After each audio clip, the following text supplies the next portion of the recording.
panjatkan kepada Tuhan Yang Maha Esa, Allah Subhanahu wa Ta'ala, yang telah melimpahkan rahmat dan berkat pada kita sehingga kita semua bisa hadir di pagi hari ini dalam acara diseminasi atau sosialisasi kaitannya dengan budaya positif.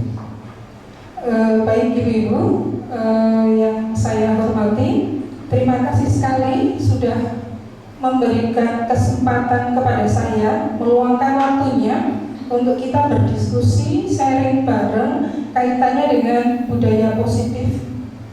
Tugas kami sebagai CGP itu memiliki tugas untuk mendiseminasi atau mensosialisasikan budaya positif itu apa toh gitu, kepada semua rekan sejawat atau kepada warga sekolah, kepada siswa juga. Baik, akan kita segera mulai. Ini tentang saya, kita skip saja. Oke, tujuan diseminasi kali ini adalah menyebarkan pemahaman budaya positif kepada warga sekolah di lingkungan SMK Negeri 1 Pati. Kemudian yang berikutnya adalah mensosialisasikan atau mendiseminasikan pemahaman modul 1.4 mengenai budaya positif kepada warga sekolah di lingkungan SMK Negeri 1 Pati. Jadi yang namanya warga sekolah meliputi kita sebagai guru, ada kepala sekolah, kemudian ada siswa, ada tata usaha, dan item-item yang ada di dalamnya. Tujuan khususnya adalah menciptakan murid yang merdeka dan disiplin, memiliki disiplin diri yang kuat, kemudian menumbuhkan budaya positif di sekolah dengan meyakini nilai-nilai kebajikan universal. Sebelumnya kita tebak lagi dulu ya, biar fresh. Yang sudah tahu, monggo.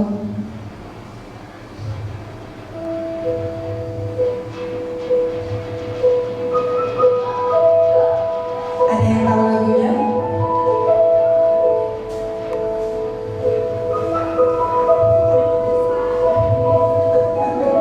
Ayo.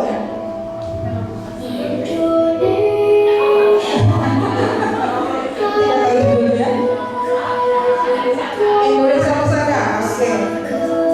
Terima kasih. Next, lagu kedua. Sebentar. Oke, lagu kedua. Kita makan kalau ini. Saya bikin aja deh. Lagu kedua.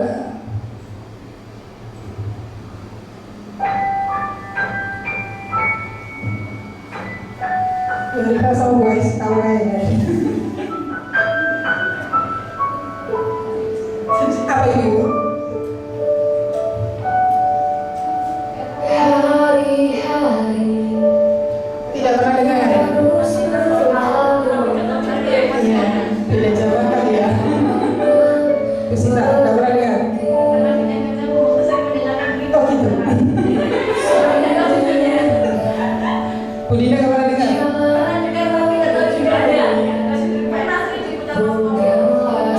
Sering diputar pada saat kami. Tuanya tidak pernah dengar? Tapi tidak tahu judulnya juga. Tidak pernah dengar juga?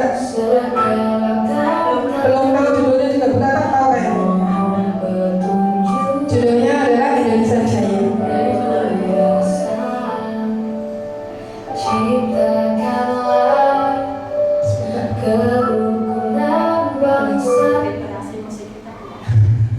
Literasi musiknya kurang. Yang ini? Tahu lah ya kalau ini. Lagunya bukannya Budina kayaknya. Iya, judulnya Bumi.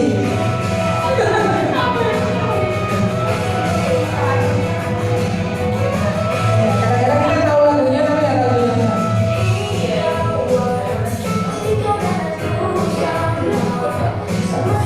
Apa? Bumi.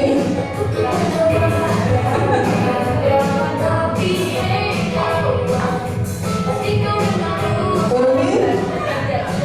Terhebat. Oke. Terhebat. Ya.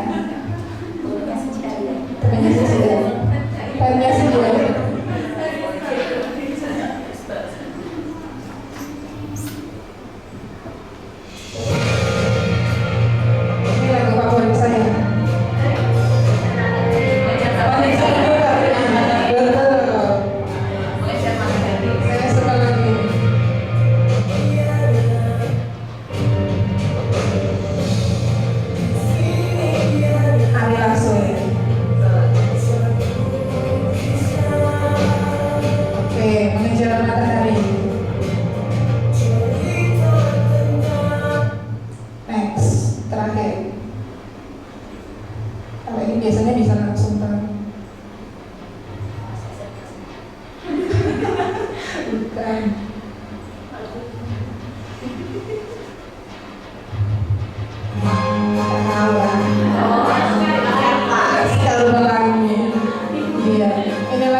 itu intermezzo saja Ibu.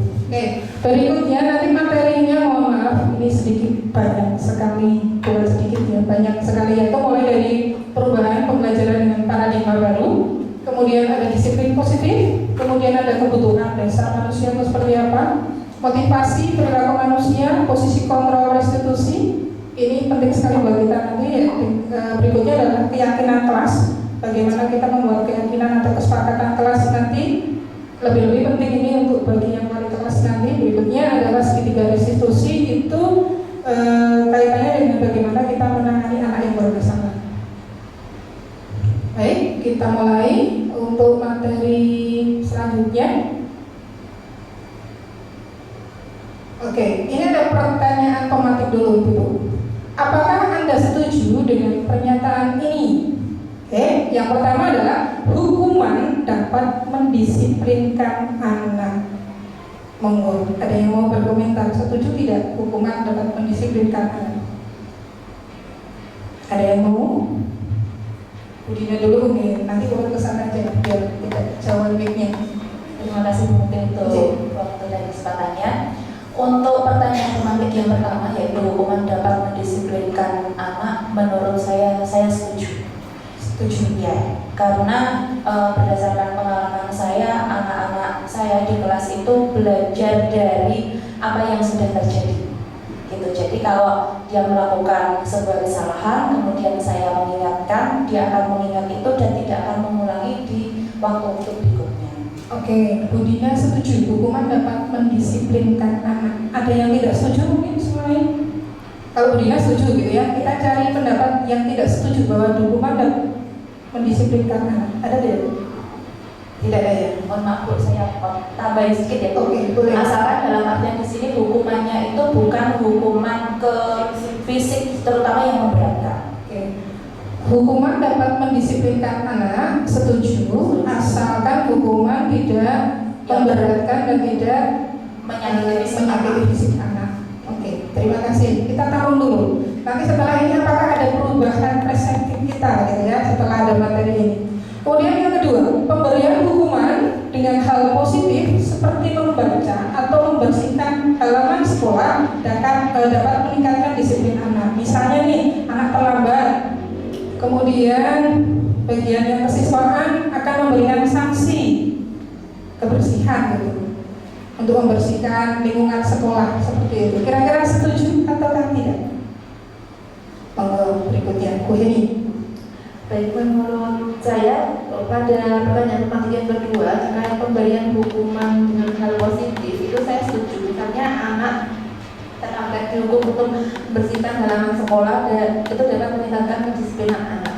Asalkan ketika kita menyampaikannya itu sesuai dengan tindakan apa yang sudah dilakukan anak-anak. Kadang-kadang anak-anak itu merasa hukuman yang dia terima itu tidak relevan dengan kesalahan yang dia buat. Jadi tugas kita adalah menyampaikan relevansi hubungan dengan kesalahan yang mereka buat. Oke, setuju dengan hukuman seperti membaca atau membersihkan halaman, asalkan masih ada relevansinya sesuai dengan hukuman yang diberikan ke anak, gitu ya, bermanfaat untuk anak dan lingkungan gitu maksudnya. Oke. Ada yang lain?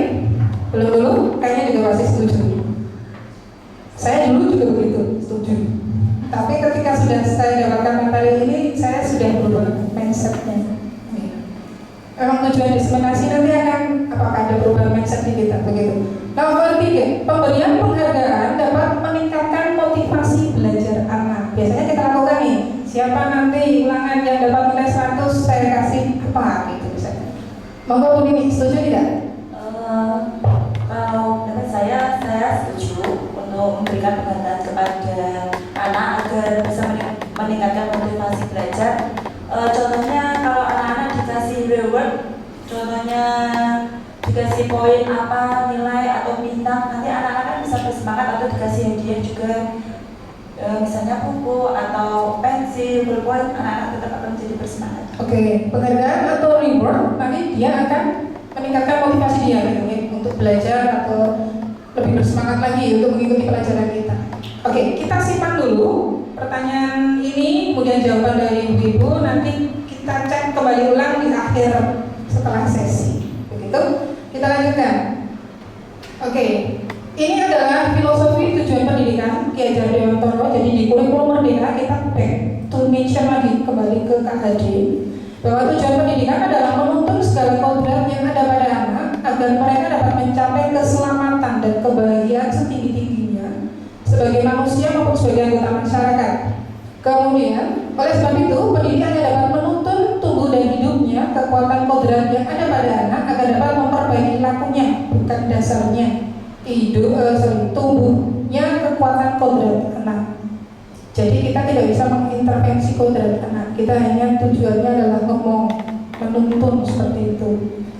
Mencapai keselamatan dan kebahagiaan itu maksudnya adalah ketika nanti dia ke masyarakat, dia dapat berdiri sendiri, mengatasi permasalahannya sendiri, selamat, mampu memecahkan apa yang dia hadapi.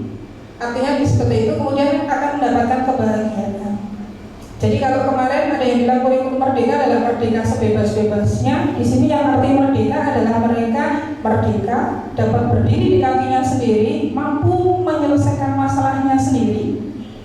Tugas kita adalah memberikan arahan supaya mereka mampu memecahkan masalahnya sendiri. Sebetulnya itu merdeka belajar. Jadi bukan merdeka yang semerdeka-merdekanya. Jadi nanti kita sebagai pendidik apa-apa itu harus berpihak pada siswa, pada anak. Begitu. Itu adalah merdeka belajar. Oke, kita masuk ke disiplin positif Ibu. Ini secara general. Disiplin positif adalah ketika kita mendengar kata disiplin, apa yang terbayang di benak kita, yang terlintas di benak kita apa? Kebanyakan orang akan menghubungkan kata disiplin dengan tertib, teratur, harus dilaksanakan seperti itu, patuh dengan peraturan. Kata disiplin juga sering dihubungkan dengan hukuman. Padahal sesungguhnya berbeda karena belajar tentang disiplin positif tidak harus memberi hukuman. Justru itu adalah salah satu alternatif terakhir kalau perlu atau memang tidak usah kita gunakan sama sekali. Itu gambaran umum tentang disiplin positif. Nah, sekarang kita masuk ke perubahan paradigma. Untuk membangun budaya positif sekolah atau budaya positif yang ada di sekolah, sekolah perlu menyediakan lingkungan yang positif dan aman, nyaman agar murid-murid berpikir, bertindak, dan mencipta dengan merdeka, mandiri, dan bertanggung jawab. Ini mulai kita ubah paradigma kita. Lazimnya disiplin dikaitkan dengan kontrol. Dalam hal ini adalah kontrol guru menghadapi siswa. Tadi, ketika kita memberikan hukuman di pertanyaan pemakai tadi, itu berarti kita posisinya adalah sebagai posisi kontrol kepada siswa. Pelanggar peraturan, sudah jelas hukumannya ini, ayo lakukan. Nah, itu image kita tentang disiplin seperti itu, dan posisi kita adalah sebagai kontrol. Sekarang apa itu budaya positif? Budaya positif adalah nilai atau kebiasaan di sekolah yang berpihak pada siswa agar mereka dapat berkembang menjadi pribadi yang kritis, penuh hormat, bertanggung jawab sesuai dengan profil pelajar Pancasila. Budaya positif, hal-hal yang berasal dari diri kita, dari siswa, nilai-nilai kebajikan apa yang berasal dari siswa yang bisa kita kembangkan dan itu dilakukan lagi, maka akan kita sebut sebagai budaya positif. Nanti ada di slide yang berikutnya. Nah, sekarang tugas guru apa sih? Seorang guru yang baik harus mampu memiliki kemampuan dalam mewujudkan budaya positif di sekolah. Budaya positif tersebut dapat dijalankan dengan beberapa konsep seperti disiplin positif, memahami perilaku manusia berkaitan dengan hukuman dan penghargaan. Nanti kita akan sentuh itu hukuman apa, penghargaan bagaimana, begitu. Kemudian posisi kontrol kita sebagai guru saat ini seperti apa. Kemudian nanti kita akan mempraktekkan untuk memunculkan budaya positif. Kita mulai dari kelas, ada keyakinan kelas yang akan kita terapkan. Kemudian ada penerapan segitiga restitusi untuk menyelesaikan masalah. Jadi hal-hal ini nantilah harapannya yang kita pelajari akan memunculkan mungkin dari diri kita dulu sebagai pendidik untuk muncul suatu budaya positif imbasnya ke siswa. Oke, kita masuk ke disiplin positif. disiplin yang mengajarkan anak untuk bertanggung jawab, menumbuhkan kesadaran diri berdasarkan nilai-nilai kebajikan, lebih ke arah disiplin diri atau kontrol diri dari siswa. Tadi seandainya, mohon maaf nih, ketika diberikan hukuman, kalau kita pantau, dia akan tertib gitu ya. Bisa nggak kita jamin ini akan melekat di anak tertib terus? Ketika dikasih reward, dia akan senang, aktif. Bisa nggak kita jamin ketika reward ini kita tidak berikan, anak akan tetap bersemangat? Nah, ini paradigma naik perubahannya ke sana. Harapannya disiplin positif itu muncul dalam diri anak itu sendiri. Dapat membuat murid memahami, menyadari berdasarkan motivasi internal. Kalau hukuman tadi berarti kontrol dari kita memaksa. Reward berarti eksternal dari guru ke siswa. Jadi harapannya siswanya nih yang mulai punya budaya positif. Oke, disiplin positif akan melahirkan nilai-nilai kebajikan yang semua itu bermuara pada profil pelajar Pancasila. 6 dimensi: beriman bertakwa, kebinekaan global, bergotong royong, kreatif, bernalar kritis, mandiri.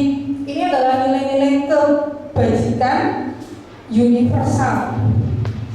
Intisarinya itu tujuan pendidikan kita nanti adalah siswa pengennya punya ini semua, kan itu. Oke, ini tadi yang kembali ke paradigma baru. Pembelajaran paradigma baru dirancang berdasarkan prinsip pembelajaran berdiferensiasi. Jadi kita mengakui keragaman mereka, kodrat mereka. Mohon maaf nih, kalau kodrat alam berarti anak yang berada di wilayah Sukolilo akan berbeda wataknya dengan anak yang berada di Kota Pati, atau berbeda dengan yang pesisir pantai. Dari cara ngomongnya, dari cara sikapnya itu sudah berbeda. Itu kodrat alamnya. Sedangkan kodrat zamannya, ya anak sekarang ini pakainya gadget semua. Nah, kita nggak bisa mengintervensi kodratnya untuk berubah, tapi kitanya yang harus menyesuaikan. Kemudian sesuai dengan teori psikologi modern mewujudkan profil pelajar Pancasila. Tetap endingnya nanti adalah terwujudnya pelajar Pancasila. Oke, bagaimana seseorang bisa berubah dari paradigma stimulus respon kepada teori kontrol? Kalau tadi ada siswa yang bersalah kemudian kita kasih hukuman, ini masih ke stimulus respon. Bisa nggak kita berubah pada posisi kita sebagai nanti guru memiliki posisi kontrol seperti itu? Bila kita ingin membuat kemajuan perlahan, sedikit demi sedikit ubahlah sikap atau perilaku kita. Namun bila kita ingin memperbaiki cara-cara utama kita, maka kita perlu mengubah kerangka acuan kita. Ubahlah bagaimana Anda melihat dunia, bagaimana Anda berpikir tentang manusia. Ubahlah paradigma Anda, skema pemahaman dan penjelasan aspek-aspek tertentu tentang realitas. Jadi kalau ingin merubah siswa, berarti merubahnya lewat dirinya siswa, unsur dari dalam dia. Itu akan berlaku untuk jangka panjang. Oke, ini yang sering terjadi, miskonsepsi. Miskonsepsi tentang teori kontrol. Ada ilusi guru mengontrol siswa. Ada ilusi bahwa kritik dan membuat rasa bersalah mampu menguatkan karakter. Jadi seandainya anak ada yang salah, kemudian kita ngomong, ayolah, kamu gak kasihan sama saya, nanti saya yang kena hukuman untuk kepala sekolah. Jadi kita memposisikan kita, membuat dia merasa bersalah. Kontrol kita membuat dia merasa bersalah. Kemudian ilusi bahwa orang dewasa berhak memaksa. Kepada siswa kita lebih dewasa. Mungkin kita bisa push anak, memaksa anak untuk melakukan sesuatu mungkin dengan alasan ya biar mereka lebih baik, seperti itu. Kemudian ilusi bahwa semua perbuatan positif, efektif dan bermanfaat. Ini semua adalah ilusi ibu. Oke, kita lihat ilusi guru mengontrol murid. Pada dasarnya kita tidak dapat memaksa murid untuk berbuat sesuatu jika murid tersebut memilih untuk tidak melakukannya. Ada nggak kita temui begitu? Kita minta siswa, tapi dia tidak mau bu. Kita mau apa kalau sistem tidak mau? Nah, ini ilusi guru mengontrol siswa. Jadi kita berpikirnya guru tuh bisa kok mengontrol siswa. Itu ternyata hanya sebuah ilusi. Kemudian berikutnya adalah ilusi bahwa semua penguatan positif efektif dan bermanfaat. Penguatan positif atau bujukan dalam bentuk kontrol, usaha untuk mempengaruhi murid agar mengulangi suatu perilaku tertentu adalah suatu usaha untuk mengontrol murid tersebut dalam jangka waktu tertentu. Kemungkinan murid tersebut akan menyadarinya ketika dia sadar, dibujuki, gitu. Tiba-tiba dia menyadari, kemudian dia tidak mau nolak kita. Kita bisa apa kalau siswa menolak kita? Tidak bisa. Masa memaksa terus. Ini adalah penguatan positif belum tentu bisa mengontrol siswa. Ilusi bahwa kritik dan membuat orang merasa bersalah dapat menguatkan karakter. Jadi kalau ada siswa bermasalah, kemudian kita temui, itu tadi. Kenapa kamu berbuat begini? Kok ramai sih kelasnya? Kamu nggak kasihan sama saya nanti kalau saya ditegur rekan-rekan guru yang lain atau kelas sebelah negur. Nah, ini ilusi bahwa membuat rasa bersalah itu nanti anak-anak jadi tertib, jadi diem. Mau sampai kapan? Paling hanya kita pada saat di kelas itu diem. Selanjutnya balik lagi. Kan begitu. Berikutnya adalah ilusi bahwa orang dewasa memiliki hak untuk memaksa. Ini sering sekali muncul di lingkungan kita, gitu ya. Orang yang lebih dewasa dia punya power untuk memaksa anak-anak yang lebih kecil seperti itu. Ini mungkin nanti bisa kita baca berikutnya. Kalau saya baca kemana? Nah, ini perubahan paradigmanya. Stimulus respon yang biasa kita lakukan, sekarang perubahan paradigmanya pada di teori kontrol.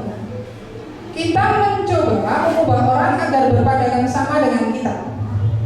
Kita masukkan nilai-nilai yang ada dari kita kasih ke anak, kita sharing ke anak, kemudian kita berharap mereka berubah. Kalau di teori kontrol, kita berusaha memahami pandangan orang lain tentang dunia. Oke, Anda punya pemahaman yang lain, monggo kita sharing seperti itu. Kemudian yang berikutnya, perilaku buruk dilihat sebagai suatu kesalahan. Kemudian kalau di teori kontrol, semua perilaku pasti memiliki tujuan dan alasan, begitu. Kemudian yang berikutnya adalah orang lain bisa mengontrol saya. Mungkin kita bisa dikontrol oleh atasan kita ya, kaitannya dengan rule, kaitannya dengan aturan main, hak dan kewajiban kita, begitu. Tapi kalau di teori kontrol hanya Anda yang bisa mengontrol diri Anda. Suatu saat kalau kita nggak mau, ya bilang nggak mau, ya no problem, nggak masalah, karena kita yang bisa mengontrol diri kita. Kemudian pemaksaan ada pada saat bujukan gagal. Sudah dibujuk, gagal, paksa untuk melakukan itu. Ternyata kalau di teori kontrol, kolaborasi dan kesepakatan menciptakan pilihan-pilihan baru.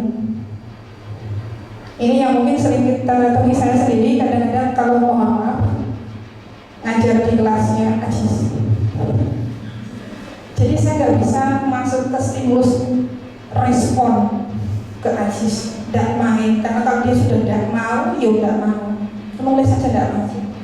Maka saya masuknya ke kesepakatan sama dia. Itu baru jalan untuk sosok seorang ajis ULP yang terkenal itu. Ya. Kemudian model berpikir menang dan kalah. Kita kalau pakai teori yang paradigma baru yaitu model berpikir win-win solution, gitu ya, karena ada kesepakatan. Ini saya juga baru dapat ilmunya ini dulu.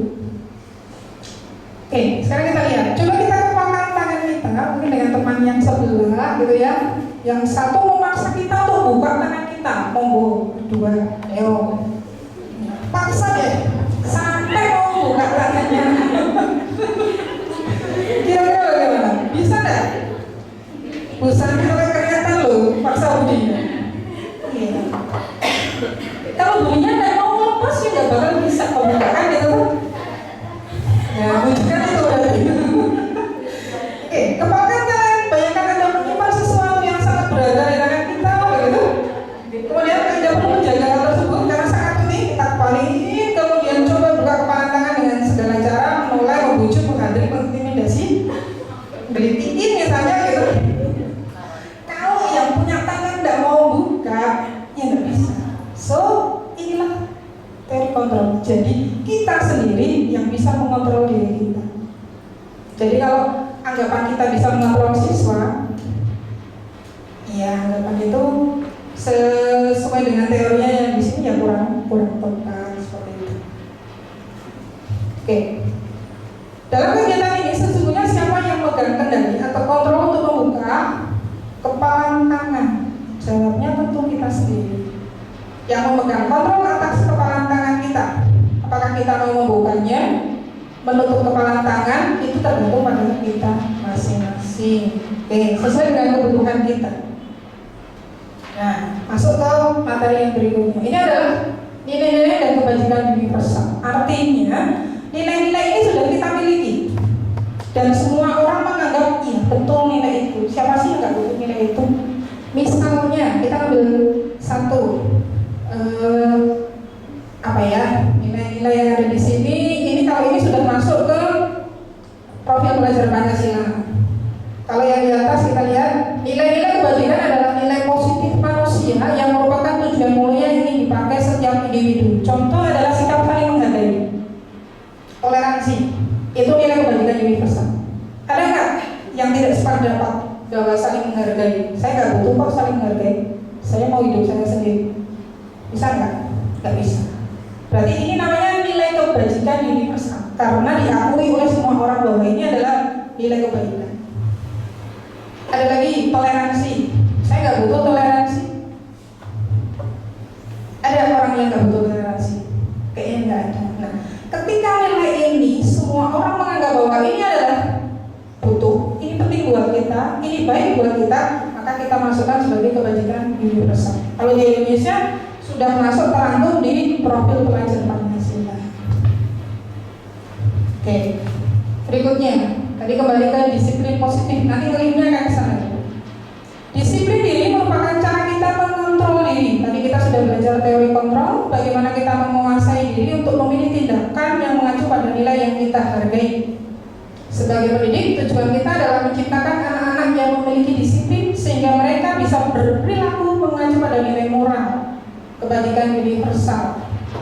Motivasinya motivasi dalam diri, karena intrinsik bukan ekstrinsik. Disiplin berasal dari bahasa Latin, disiplina artinya belajar. Kata disiplin juga sering dihubungkan dengan hukuman. Kata disiplin dipakai menjadi patuhan.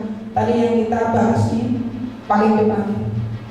Masih sama nggak seperti itu nanti pembahasan kita ya? Setuju nggak disiplin itu sebagai hukuman? Nah, kalau mau kita bahas lebih lanjut, kita harus pahami teori motivasi, hukuman, kemudian penghargaan.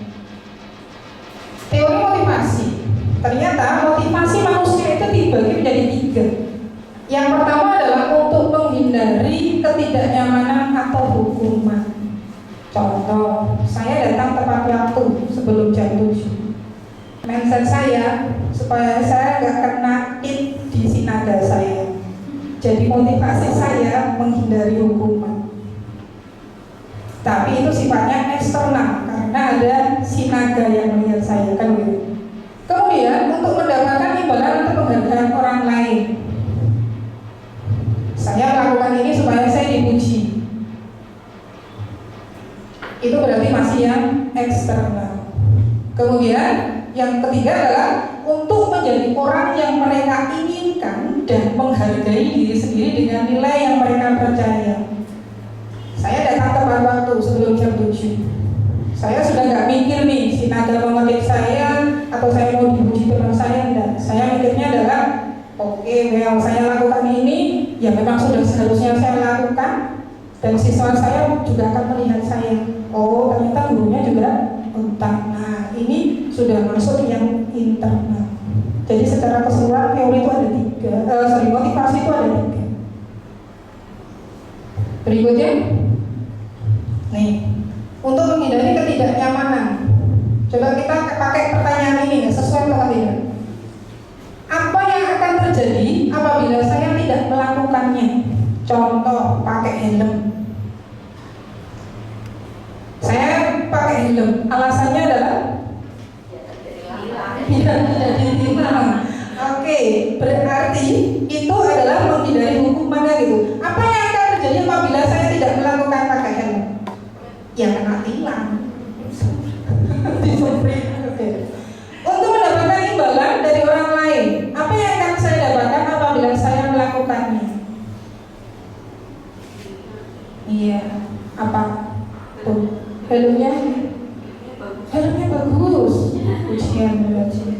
Kalau saya nggak pakai helm itu, ya nggak dipuji kan gitu. Berikutnya adalah untuk menghargai diri sendiri. Pertanyaannya adalah saya akan menjadi orang yang seperti apa bila saya tidak pakai helm? Ya kalau jatuh resiko harus saya tanggung sendiri kan. Kepanasan dan seterusnya. Jadi mulai dari kita oke lah waktu itu pakai helm aja. Untuk menjadi orang yang mereka inginkan dan menghargai diri sendiri dengan nilai-nilai yang mereka percaya. Ini ya, berarti kita nanti posisinya berada di sini menentukan motivasi internal baik di diri kita maupun di siswa kita. Hindari hukuman, pemberian penghargaan yang berlebihan, meminimalisir motivasi eksternal dalam diri murid. Reward, oke. Tapi ketika kita nggak kasih reward, apakah siswanya juga akan seperti itu? Ini mulai kita pikirkan kembali. Oke, ini perbedaan antara hukuman dengan konsekuensi. Kalau hukuman biasanya tidak terencana atau tiba-tiba, kecuali yang itu memang sudah tata tertib yang ada di situ. Anak atau murid tidak tahu apa yang terjadi. Kamu saya hukum karena kamu begini. Kemudian anak tidak dilibatkan dalam pembuatan hukuman tersebut. Jadi langsung dari kita. Tidak pakai sepatu hitam, copot, tidak usah pakai sepatu saya. Itu hukuman. Jadi kita tidak memberikan kesempatan dia untuk kenapa tadi nggak pakai sepatu hitam dan seterusnya. Langsung, karena sudah ada di situ aturannya. Oke, lakukan. Nah ini hukuman. Hukuman bersifat satu arah. Tadi ya yang sudah saya ungkapkan, dari pihak guru yang memberikan dan murid hanya menerima suatu hukuman tanpa melalui sebuah kesepakatan.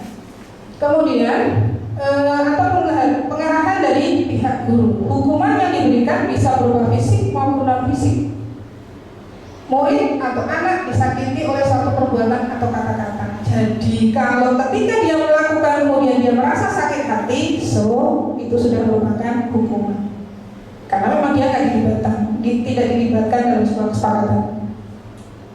Di atas hukuman ada namanya konsekuensi, bukan di atas apa? Di bawahnya hukuman, jadi hukuman paling tinggi ini konsekuensi.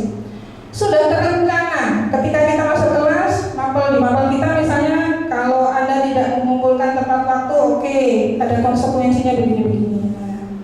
Sudah terencana, sudah disepakati, siswa menyepakatinya, kemudian sudah dibahas dan disetujui pihak dua, pihak siswa dan kita, begitu. Umumnya betul-betul konsekuensi dibuat oleh pihak guru, murid sudah mengetahui sebelumnya konsekuensi yang akan diterima bila ada pelanggaran.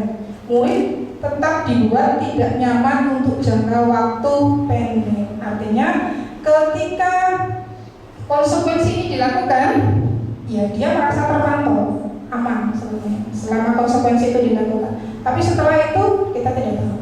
Mungkin bisa jadi dia kembali ke sifat awal. Oke. Ini sebetulnya panjenengan nanti menambah ini hukuman atau konsekuensi gitu ya. Tapi karena makna monggo kita bahas.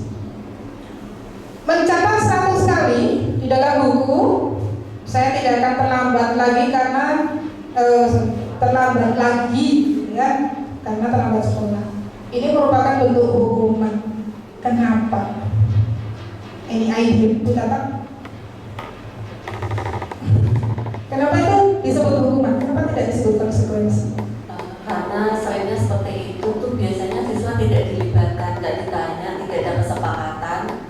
Jadinya tiba-tiba aja dia dikasih, sudah kamu nulis 100 kali di buku. Oke, berarti satu arah dari guru langsung ke siswa. Iya. Tidak dikasih kesempatan untuk. Seringnya seperti itu. Oke, berarti setuju kalau ini disebut hukum. Iya. Oke, terima kasih Bu Tata. Berikutnya Bu Ayu. Saya ambil yang konsekuensi ada deh. Yang itu sudah kelihatan kalau hukumannya hari 10 kali hukuman karena melibatkan fisik gitu ya, anak merasa tersakiti, jelas tadi kriterianya sudah masuk. Pusat juga jelas kriterianya sudah masuk. Nah sekarang yang berikutnya, menggantikan kertas tugas teman yang telah dicoret-coret, itu kita sebut konsekuensi. Setuju tidak Bu Ayu? Setuju. Kenapa Bu Ayu? Kira-kira kenapa?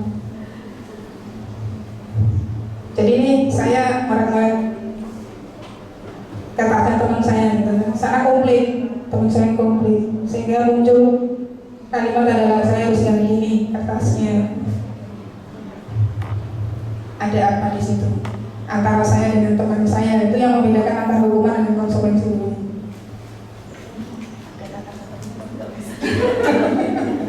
Ada apa? Ada kesepakatan antara yang nyoret sama gitu ya Bu? Ada kesepakatan antara yang dicoret sama yang mencoret. Kemudian itu merupakan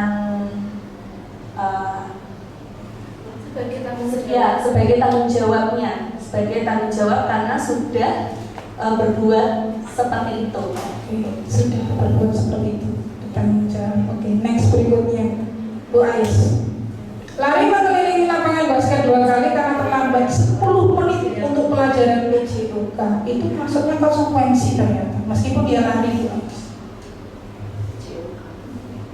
Olahraga ini, pendidikan jasmani dan olahraga. Karena ini mungkin sudah sebelumnya ya, untuk sebelum dilaksanakannya pelajaran PJOK sudah dibuat kesepakatan terlebih dahulu antara siswa dengan guru. Kemudian ini juga masih satu ranah gitu dengan mapelnya juga relevan untuk dengan mapelnya, dan siswa juga dilibatkan dalam pembuatan konsekuensi. Oke, terima kasih. Jadi sekarang kita sudah mulai ada gambaran yang kita lakukan ini bentuk hukuman atau konsekuensi. Berikutnya adalah refleksi. Sebagai seorang pendidik, saat Bapak Ibu nanti bekerja ke sekolah, motivasi apa yang mendasari tindakan Bapak Ibu? Ruby? Kira-kira ya bekerja ke sekolah, motivasi apa tuh Ruby? Apakah Ruby nanti biar dipuji sama sabarnya? Sibuk sekali. Ya. Kira-kira motivasi apa ketika panjenengan datang ke sekolah Bu? Motivasi saya untuk hadir di sekolah itu adalah bentuk dari tanggung jawab saya sebagai seorang guru. Oke, bentuk dari tanggung jawab seorang guru, berarti sudah internal motivasinya. Oke, keren Bu. Apakah Bapak Ibu hadir karena tidak ingin ditegur kepala sekolah atau pengawas? Tadi ya, menghindari ketidaknyamanan atau hukuman. Apakah ingin dipuji? Tadi motivasi mendapatkan imbalan, penghargaan orang lain, ataukah berikutnya adalah berusaha bertanggung jawab, menghargai diri kita sendiri karena memang kita sudah memilih profesi kita sebagai guru seperti itu. Oke, manakah motivasi yang paling kuat yang mendasari tindakan atau proses perubahan motivasi antara tiga motivasi yang ada di atasnya? Tadi ada menghindari hukuman, mendapatkan pujian, kemudian menghargai diri sendiri. Kira-kira yang mana? Yang dari diri sendiri akan bertanggung jawab. Nah, sekarang kita mengenal yang namanya restitusi. Saya juga baru mengenal ini, kok ada istilah restitusi. Iya. Restitusi adalah proses menciptakan kondisi bagi murid untuk memperbaiki kesalahan mereka sehingga mereka bisa kembali pada kelompok mereka dengan karakter yang lebih kuat. Meskipun dia sama, gitu. Kalau kita terapkan restitusi, dia akan bangkit kembali, memperbaiki kesalahan dia, sehingga dia kuat karakternya. Nah, itu restitusi. Restitusi juga merupakan proses kolaboratif yang mengajarkan murid untuk mencari solusi dari masalah mereka, membantu berpikir tentang seperti apa dia, orang seperti apa dia, apa yang dia inginkan, begitu. Bagaimana mereka harus memperlakukan orang lain. Ini teorinya Gosen. Ilmu baru ini Bapak, Ibu, saya juga baru. Cirinya adalah bukan untuk menebus kesalahan. Jadi ketika anak bermasalah, kita berikan restitusi pada dia. Cirinya adalah bukan untuk menebus kesalahan, namun untuk belajar dari kesalahan, kemudian memperbaiki hubungan. Tawaran bukan paksaan. Restitusi menuntun untuk melihat ke dalam diri. Restitusi mencari kebutuhan dasar yang mendasari tindakan. Contoh misalnya begini, siapa ya? Ajis misalnya. Ajis itu kalau di kelas ngantuk terus. Ternyata setelah kita dekati pakai restitusi, oh ternyata dia itu butuh butuh apa? Butuh untuk tidur karena semalaman sudah lembur ngerjain ya kan mekanik. Nah, ternyata kebutuhan dia fisiknya pengen tidur, bukan yang lain-lain, butuhnya tidur. Nah, dengan restitusi nanti akan ketemu di situ. Kemudian restitusi sendiri adalah cara yang paling baik untuk memperbaiki diri. Fokus pada karakter, bukan tindakan. Fokus pada solusi. Kemudian mengembalikan murid yang berbuat salah pada kelompoknya. Jadi kalau kita bisa memahamkan orang-orang di sekitarnya, maka dia akan bisa diterima di kelompoknya. Oke, kita ambil dua ya, nggak usah semua. Kita lihat hukuman. Sesuatu yang menyakitkan harus terjadi. Kaitannya dengan fisik, kurang gede kayaknya. Konsekuensi, sesuatu harus terjadi. Sama-sama terjadi. Kalau hukuman ada hard feelingnya, sakit hatinya. Tapi kalau konsekuensi kan ada kesepakatan, jadi hard feelingnya nggak ada, tapi tetap sesuatu itu terjadi. Kalau restitusi merupakan pilihan. Jadi ketika si anak bermasalah, kita berikan mereka, ya sudah, mau nggak memperbaiki kesalahan? Kira-kira dari kamu apa nih yang mau kamu lakukan? Nah, itu perbedaan antara hukuman, konsekuensi, dan restitusi. Kita ambil satu lagi. Murid akan tersakiti, tadi jelas hukuman. Murid akan dibuat tidak nyaman, sama-sama kesepakatan, tapi dia masih ada sedikit oke lah, gitu. Ada rasa nggak nyaman. Di sini kalau restitusi, dia akan mendapatkan penguatan. Karena sebelumnya nanti kita akan belajar tentang keyakinan baik atau nilai-nilai kebajikan yang harus atau dimunculkan dari diri siswa. Begitu nih. Hukuman yang terakhir, murid membenci peraturan. Konsekuensi karena ada kesepakatan dia menghormati peraturan yang sudah muncul. Kalau restitusi berarti murid menghormati dirinya dan orang lain. Nanti seperti apa prakteknya? Kasus ini sekilas saja kalau dibaca panjangnya. Jadi Bu Anas ini kalau pagi sebentar ya oke. Kalau pagi dia itu supaya murid-muridnya tertib, tidak berebutan masuk kelas antri begitu. Bu Anas sibuk menenangkan murid satu dengan murid yang lainnya, juga waktunya cukup lama, maka beliau memberikan reward berupa stiker bintang. Yang mau masuk tertib tak kasih bintang. Yang terjadi adalah ketika Bu Anas tidak masuk, digantikan oleh guru yang lain, si bapak ini tidak bisa mengendalikan siswanya Bu Anas karena tidak diberitahu kalau yang masuk tertib dikasih bintang. Nah, ini kaitannya dengan reward yang kita bahas tadi. So, berdasarkan teori motivasi yang telah kita pelajari tadi, motivasi, kira-kira apa motivasi murid-murid bersedia masuk dengan tertib? Apa itu? Ya, dengan reward, berarti dengan eksternal. Adakah cara lain agar murid kelas 2 ini bersedia antri di depan kelas tanpa diberi penghargaan stiker bintang? Ada nggak ada? Ada. Gimana Bu Dina? Diberi kesepakatan, dimengertikan. Jadi kalau dia tidak tertib, mungkin nanti berpengaruh ke teman-teman kelas sebelah, jadi terganggu. Kemudian kita waktu belajarnya jadi berkurang. Jadi kita tumbuhkan motivasi dalam dirinya dengan memberikan gambaran kalau nanti tidak tertib seperti ini. Karena tadi kan ini baru jenjang kelas 2 ya, jadi jalannya kan belum terlalu. Dia hanya menangkap apa yang dia lihat. Ya, jadi kita sebagai orang dewasa tuh kita tuntut dulu. Nanti kalau kamu tertib, nanti kita belajarnya lebih lama, kelas lain tidak terganggu. Tapi kalau kamu tidak tertib, nanti jadinya kelas lain terganggu. Kita belajarnya lebih lama. Oke, berarti nilai-nilai kebajikannya mulai ditumbuhkan di situ, menghargai. Oke, terima kasih Bu Dina. Sekarang keyakinan kelas. Untuk menumbuhkan budaya positif atau disiplin positif, kita mulai dari kelas. Gitu ya. Keyakinan kelas adalah sesuatu yang diyakini bersama, yang berasal dari penyatuan pikiran untuk menjadi nilai-nilai kebaikan yang diturunkan di kelas.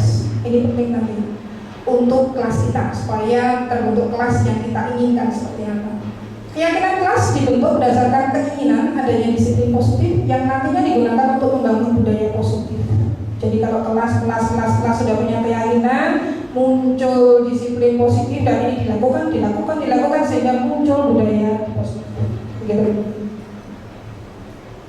Guru berperan mewujudkan terbentuknya keyakinan sekolah berasal dari keyakinan kelas tadi ya, nanti endingnya juga bisa jadi keyakinan sekolah dengan adanya kesepakatan antar guru. Keyakinan kelas satu sekolah berupa pernyataan universal yang mudah diingat dan dipahami, kemudian dan harus diterapkan. Oke, bermula dari peraturan kelas. Yang kita tahu sekarang kan peraturan, gitu kan. Nah sekarang dinaikkan sedikit menjadi keyakinan. Jadi tidak ada kata tidak boleh. Tapi nanti kita sudah mulai memolesnya untuk menjadikan sebuah keyakinan karena akan bertahan lama di situ dengan nilai-nilai kebajikan. Kemudian keyakinan kelas nanti dampaknya akan menumbuhkan lingkungan yang positif. Dilakukan tiap hari maka akan muncul budaya yang positif. Mengapa tidak peraturan saja? Kenapa harus keyakinan kelas? Mengapa kita memiliki peraturan harus menggunakan helm bila mengendarai kendaraan roda 2? Mengapa ada peraturan 3M?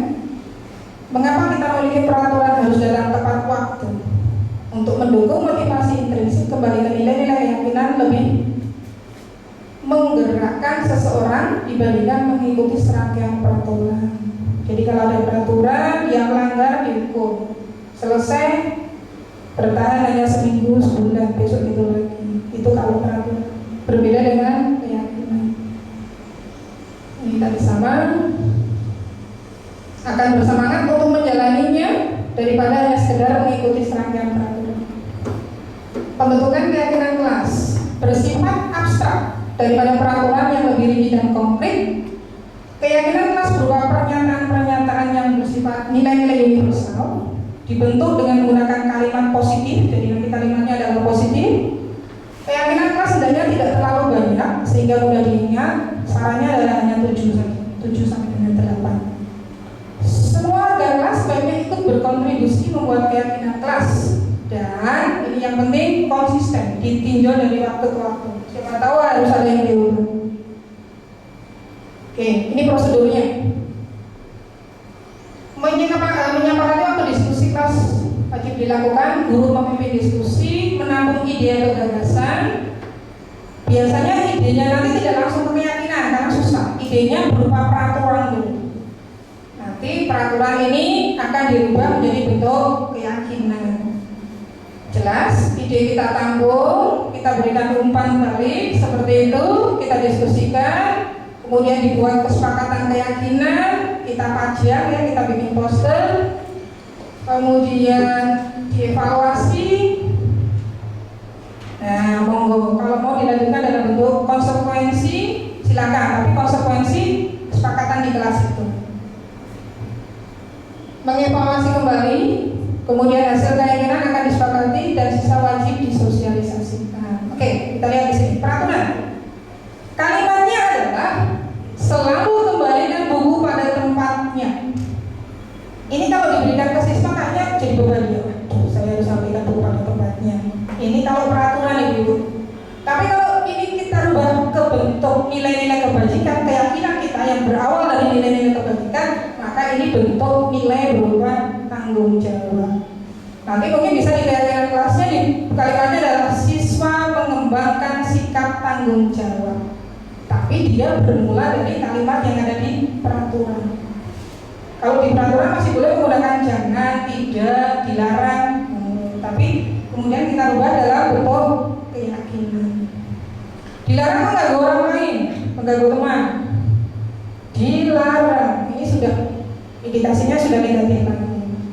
Maka kita cari nilai-nilai ini yang nyangkut tentang dilarang mengganggu orang lain. Berarti apa? Menghormati orang lain dan diri sendiri. Nah seperti itu. Nanti kita buat keyakinan kelasnya, kita sepakati sama siswa kita. Jadi harapannya begitu. Kemarin sudah saya praktekkan untuk keyakinan kelas khusus bahasa Inggris. Jangan di ini ya. Saya ini aja deh biar bisa kita kontrol ini. Ini kelasnya ULP 1.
Nggak mau.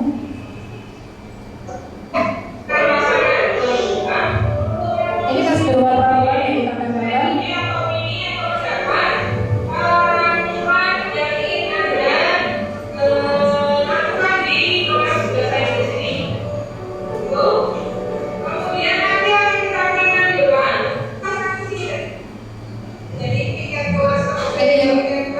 Ini mencari rujukan ke keyakinannya dari peraturan ini.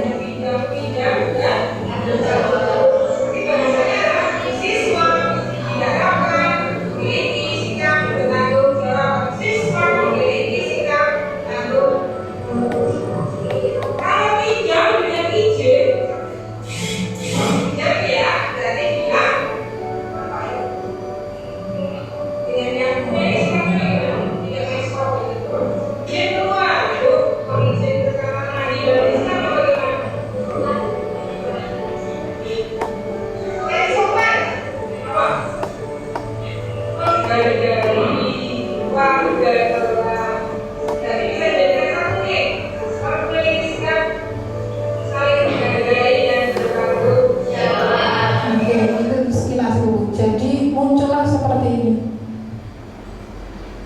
Ini yang bikin anak. Jadi tadi ada, kalau mau pinjam harus dikembalikan. Ada kalimat seperti itu. Tidak boleh datang terlambat. Bahasanya masih bahasa peraturan. Kemudian kita ngobrolin bareng, kita ambil keyakinan yang bisa kita angkat dari situ. Yang pertama adalah siswa memiliki sikap yang disiplin dan bertanggung jawab. Datang tidak terlambat itu kan berarti dia bertanggung jawab, disiplin. Oke. Siswa menciptakan suasana kelas yang bersih, rapi dan nyaman. Menjaga kebersihan. Kalau kita tulisnya adalah menjaga kebersihan kelas, kayaknya berat gitu. Tapi kalau kita rubah menjadi sebuah keyakinan nanti akan, oh iya, bahasanya lebih enak didengar. Dia menerima karena apa? Karena kesepakatan dia bersama. Kemudian atas ada satu lagi yang menarik adalah nomor 4. Siswa berpenampilan menarik sebagaimana seorang siswa. Karena saya ngajarnya ULP pariwisata, penampilan juga harus menarik. Tapi kadang-kadang semua semangat menarik kan begitu. Jadi saya melihatnya sampai aduh gitu. Kemudian kita buat kemarin keyakinannya adalah berpenampilan menarik tetapi sebagaimana seorang siswa. Begitu.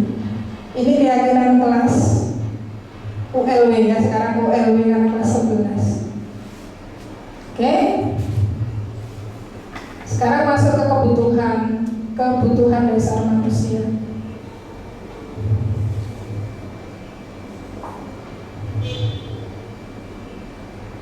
Oke, ini kebutuhan dasar manusia. Kebutuhan bertahan hidup, kasih sayang, penguasaan, kebebasan, dan kesenangan. Jadi tadi kasusnya kalau Aziz kok ternyata di kelas tidur, ternyata dia kebutuhannya adalah, ada nggak di sini? Bertahan hidup, pengennya tidur. Gitu. Jadi kita juga harus mencari tahu kebutuhan dia apa untuk menangani kasus-kasus pada siswa kita. Idealnya seperti itu, Ibu. Nah, ini kita masuk ke posisi kontrol seorang guru. Jadi ternyata kita guru itu memiliki posisi 5 kontrol sebagai penghukum, pembuat merasa bersalah, teman, pemantau, dan manajer. Monggo sambil didahar snacknya, kayaknya sudah cukup lama ini kita ngobrolnya. Semoga tidak bosan karena ada hal baru. Kontrol kita sebagai penghukum bisa menggunakan hukuman fisik maupun verbal. Orang yang menjalankan posisi penghukum senantiasa mengatakan bahwa sekolah memerlukan sistem. Ada aturannya loh ini sekolah.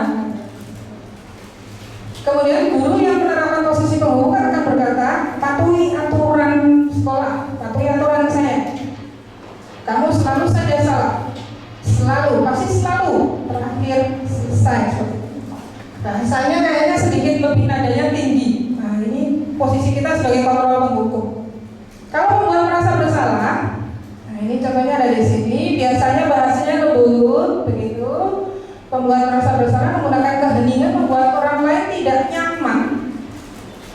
Kita bisa kadang-kadang, saya kecewa loh sama kamu kan, sudah dibilang berapa kali toh nggak, kasihan sama saya toh. Nah ini membuat rasa bersalah. Kadang-kadang kita melakukan ini nggak sih? Iya. Saya mengakui kadang-kadang saya juga masih melakukan. Oke, teman nggak sih? Nah, teman ini bahasanya lebih friendly. Ayolah, ya. Bahasanya lebih persuasif ya, memposisikan sebagai teman. Ini sebagai pemantau. Pemantau itu tadi adalah kita tanya ke dia, ada nggak sih keyakinan yang kamu langgar di sini? Oke, ada.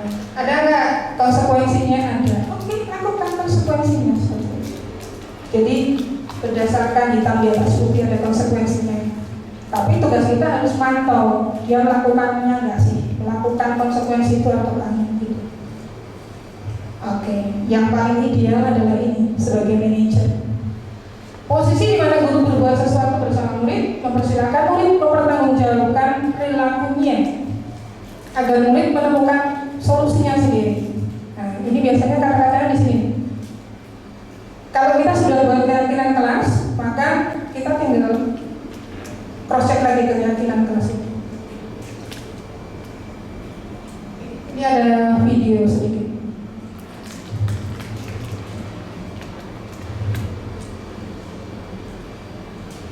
Saya pakai ini aja biar bisa. Posisi kontrol yang dikembangkan oleh gaya dosen dan contoh penerapannya.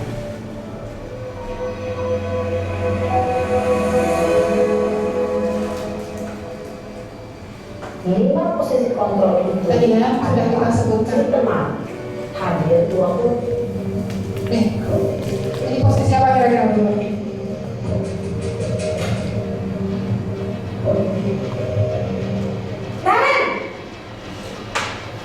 Sini kamu.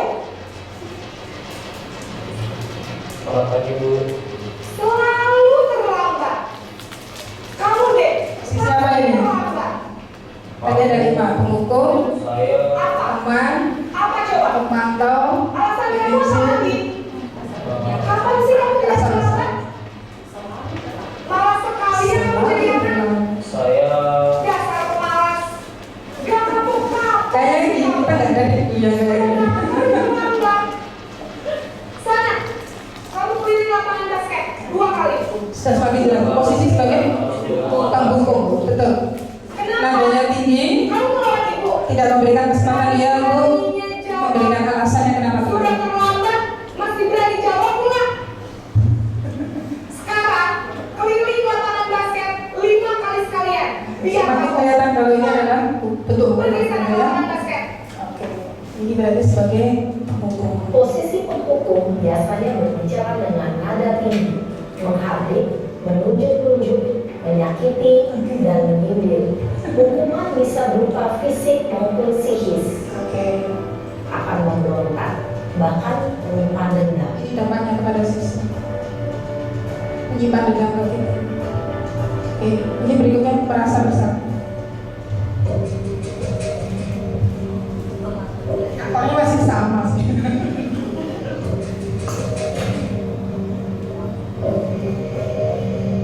Naren,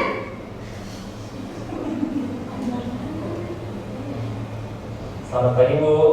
Naren. Kamu kenapa terlambat lagi, nak? Ya Tuhan, Naren. Kamu senang ya? Nadanya apa ya, lembut ya. Nanti ibu yang ditegur bapak kepala sekolah, nak. Disangka ibu tidak bisa membina kamu. Duh, gimana ini? Maaf Cik. Duh, Gusti Naren. Kamu suka ya kalau ibu ditegur bapak kepala sekolah? Terus, sekarang ibu harus tulis apa ini di buku absen? Ini kamu sudah sering terlambat loh. Ibu harus apa coba? Maaf Bu. Maaf sekali. Ya sudah, lain kali jangan bikin ibu susah lagi ya nak ya. Ibu tidak akan kuat lagi kalau kamu begini terus. Bisa jantungan kalau ibu ditegur bapak kepala sekolah. Sekarang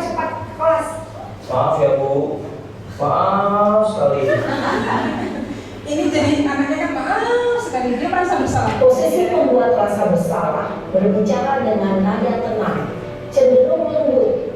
Namun kata-kata yang diutarakan membuat murid merasa menjadi orang yang gagal, memandang buruk dirinya sendiri, merasa tidak berharga, dan tidak sanggup membahagiakan orang lain. Berikutnya.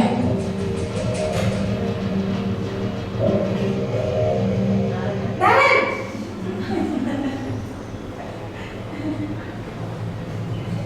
Selamat pagi, Bu. Wah, sudah jam berapa ini, Nak? Sebagai apa ini, Bu? Selamat pagi ya, sayang. Iya, Bu. Sebagai teman. Bu saya. Bu Hanifah kalau sudah PW pasti ada misalnya ini kan? Ada kan, Bu? Bu Hanifah sudah finish PW-nya. Kamu bukannya anak yang paling kencang. Kok terlambat sih? Iya, Bu. Saya memang terlambat bangun tadi. Jadi biarpun saya lari kencang, tetap gak terkejar, Bu. Oke, itu sebagai teman. Sana. Nanti lain kali larinya lebih kencang lagi ya. Identitas yang tercipta Soalnya adalah lama. identitas sukses atau berhasil. Dampaknya. Perlu diingat, karena ini masih dorongan eksternal, maka ada faktor ketergantungan dari murid kepada orang tertentu, hanya kepada orang. Oke, lagi.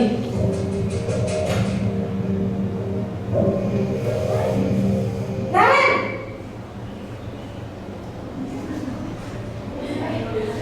Selamat pagi, Bu.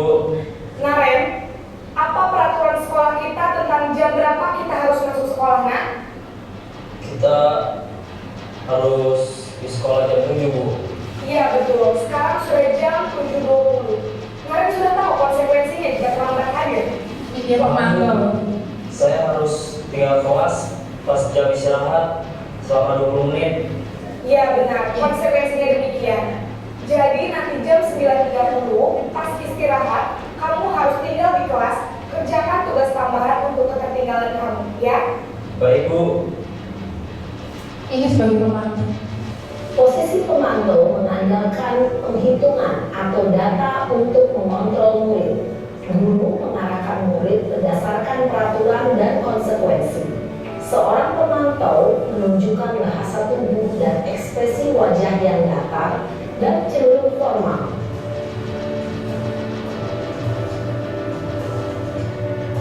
Ini yang ideal loh, dari harapannya kita sebagai manajer. Idealnya begitu. Tapi mendekati manajer juga nggak apa-apa. Nggak harus jadi manajer dulu. Naren! Ini apa benar? Selamat pagi, Bu. Selamat pagi Naren. Maaf, Bu. Saya terlambat. Iya, sekolah masuknya jam 7, sekarang sudah jam 7.20. Jadi sekarang bagaimana nih Naren? Maaf, Bu. Saya lupa alarm saya semalam. Baiklah, menurut kamu, keyakinan sekolah yang mana yang perlu kamu tingkatkan? Menghargai diri sendiri dan orang lain mungkin, ya, Bu. Setuju. Jadi, apakah Naren meyakini prinsip saling menghormati tersebut? Iya, Bu. Saya meyakininya. Apakah kamu bersedia memperbaiki masalah keterlambatan ini? Bersedia, Bu. Bagaimana kamu akan memperbaiki Memperbaiki kesalahan. keterlambatan ini? Berdasarkan keinginan dia sendiri. Saya akan coba untuk tidak lupa menyetel alarm saya, Bu. Baik, kalau Naren lupa menyetel alarm di rumah, ada orang yang kira-kira bisa bantu mengingatkan tidak? Ada, Bu. Kakak saya, Kak Emma. Ada lagi selain Kak Emma? Selain Kak Emma, ada ibu saya. Baik, jadi yang mengingatkan Naren adalah Kak Emma dan ibu kamu ya? Kira-kira akan mulai setel alarm kapan nih Naren? Setelah pulang sekolah, akan segera saya lakukan. Baik, jadi Naren akan setel alarm untuk bangun besok pagi dan akan diingatkan oleh kakak dan ibunda Naren ya. Ada lagi yang mungkin perlu dilakukan Naren agar tidak terlambat bangun lagi. Tidak ada, Bu. Baik Naren, terima kasih untuk kerjasama kamu. Sekarang kamu perlu kembali ke kelas untuk belajar. Baik, Bu. Terima kasih. Kira-kira bisa kasih diterapkan di SMA kita. Disarankan untuk memilih murid memiliki sikap disiplin yang positif, yaitu murid yang mandiri, bertanggung jawab, dan dapat memecahkan masalah. Tujuan dari posisi ini adalah agar murid dapat berefleksi atas tindakannya. Guru akan dengan tulus memberikan pertanyaan-pertanyaan bermakna, sehingga membuat murid dapat belajar dari kesalahannya dan mencari sebuah solusi untuk menyelesaikannya. Ibu dan Bapak guru hebat, setelah mengamati adegan kelima posisi kontrol tadi. Kemarin di kolaborasi sama fasilitator saya bertanya, ini yang menggelitik saya. Kalau kita sudah melakukan posisi kontrol kita sebagai manajer, kemudian siswa mungkin sekian waktu melakukan hal yang sama lagi, sekian waktu kita ingatkan baik, kemudian melakukan sesuatu hal lagi, apa yang harus kita lakukan, Pak?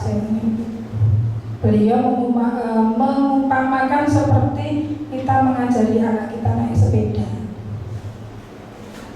Iya, berkali-kali jangan bosan sampai dia lancar naik sepeda. Katanya begitu jawabannya. Oke, saya bilang gitu. Saya coba Pak, saya juga jawabannya begitu.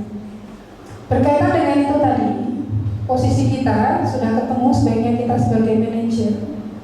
Maka kita sekarang mengenal namanya segitiga restitusi. Ini sudah mau selesai. Ya, harapannya kita nanti akan mempraktekkan ini karena anak kita yang bermasalah.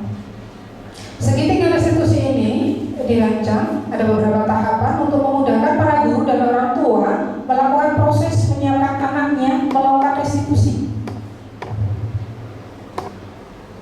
Yang pertama adalah menstabilkan identitas. Jadi ketika ada anak bermasalah, kemudian kita tenangin dulu ya, identitasnya kita stabilkan. Kemudian mungkin ada kalimat-kalimat kunci di dalam menstabilkan identitas, maka kita akan bilang oke lah, setiap orang pasti pernah melakukan kesalahan. Tapi bagaimana nih cara memperbaikinya? Ketika kita mencoba memahami dia, oke, tidak apa-apa kok, salah tidak apa-apa. Nah ini kita tujuannya adalah cooling down.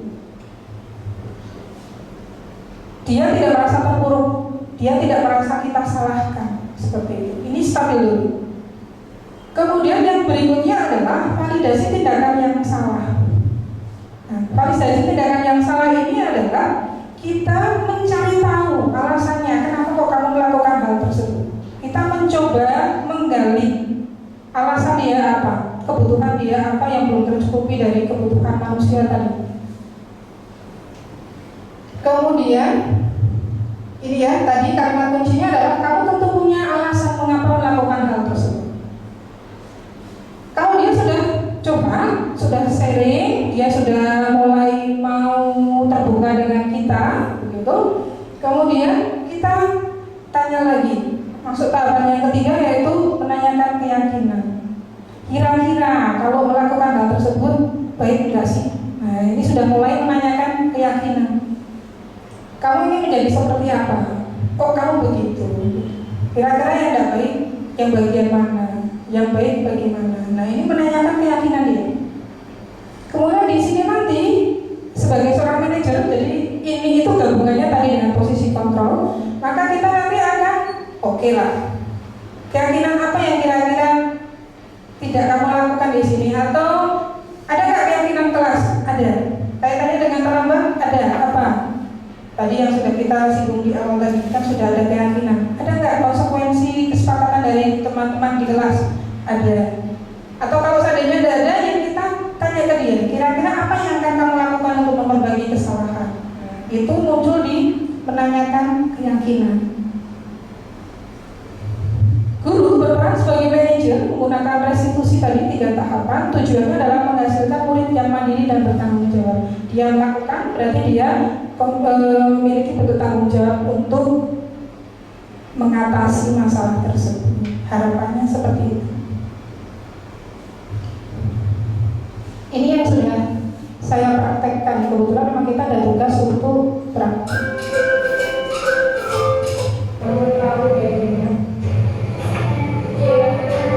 Kasus 2 anak ini adalah main HP di jam saya gitu.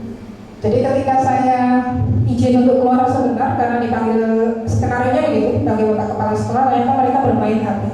Kemudian ketika saya masuk mereka masih main HP. kemudian saya tegur. Jadi skenarionya ada di sebelumnya tadi. Kemudian saya panggil untuk ketemu saya. Saya mencoba memposisikan diri saya sebagai manajer, kontrolnya manajer, menerapkan tadi segitiga restitusi.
Memiliki karakter yang lebih kuat, bisa kembali ke komunitasnya, begitu. Kemudian memiliki keyakinan lebih kuat lagi.